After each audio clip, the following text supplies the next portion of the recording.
In the latest UN report that went out in January, they said a groundbreaking result, which is that we are on the verge of water bankruptcy.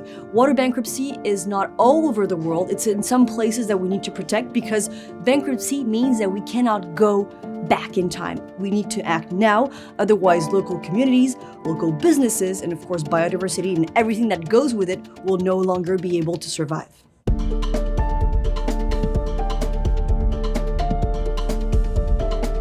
We do not need more water, we need services to better use it at the right time, at the right place, in the right quantity, and for the right use. We need to find a solution to provide water for communities, for businesses, for our whole economy. And out of the solutions that we do have, there's looking for new water resources, meaning recycling, rainwater harvesting, desalination, or even water reuse.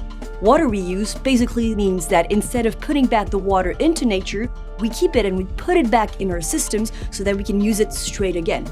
We need strong financial and economic tools, notably tariffications or prices that reflect the value of water, because with the quantity issues that we're having, quality, which is going to cost a lot, and climate change, which is sort of reshuffling the cards of water, we are going to need financial means. Water security is all about local solutions. Local management of water means gathering all the stakeholders, the ones who use it, the ones who manage it, the ones who distribute it and clean it, around the same table.